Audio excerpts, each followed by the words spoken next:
So compact crossovers, not exactly the type of vehicle that will set the car guy's heart afire. But did you know that last year this segment accounted for 1.8 million sales? And since 2009, that's a 60% increase in sales. So with those kind of numbers, most car manufacturers are paying attention, or more attention, to this segment. So what do you do when you're going to change your vehicle? Well, nowadays everything's about MPG, so if you want to increase your efficiency, there's really two ways to do that. Number one, you can lower weight, or number two, you can change the way in which your vehicle is constructed. That is what this car is about.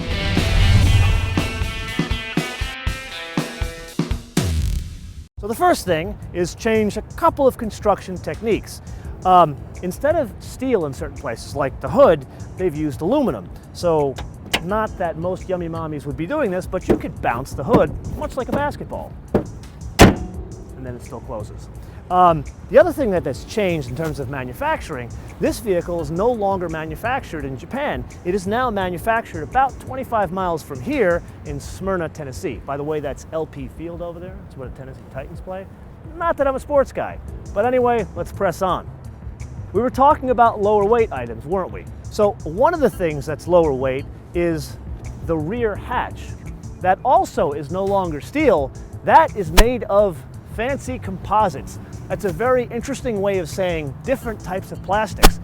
This entire gate, including the glass, doesn't weigh any more than the 46-inch television that you would buy from Costco that would go in the back. So we've covered the weight reduction. Now we have to discuss efficiency. Normally you and I would spend a lot of time talking about the efficiency of the engine. That's not really what's exciting here. What's exciting here is how the air goes over the engine. Usually that discussion will be focused on the front of the vehicle, but instead it's more about the back of the vehicle here. Specifically, you've got fins in combination with a taillight that divert the wind over the vehicle, much like winglets on an aircraft.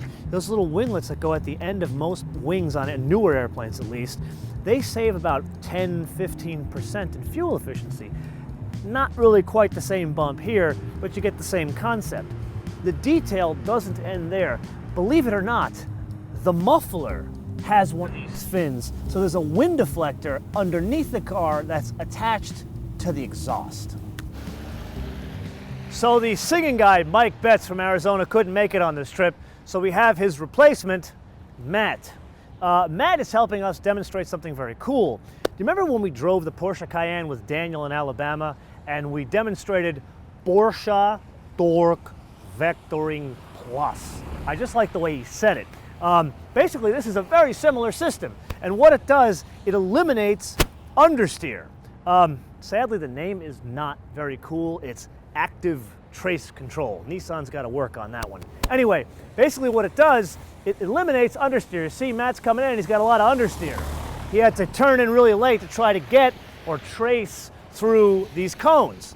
We're going to watch him do it again over here. He's going to come out here and he's going to have some understeer coming out of there. See how wide he's taking the turn? And the vehicle's just not doing what he wants it to do. So he's going to come around again here, nice and wide.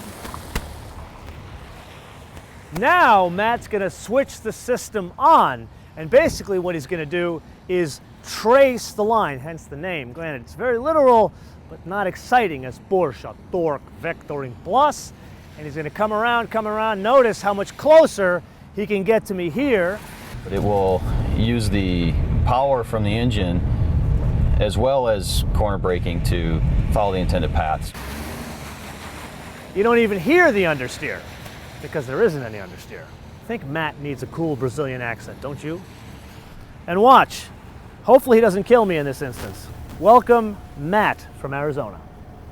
So here's an interesting fun fact. This compact crossover can be had with a third row of seats. But if I'm really being honest, I'm more of a Lotus guy than a family guy.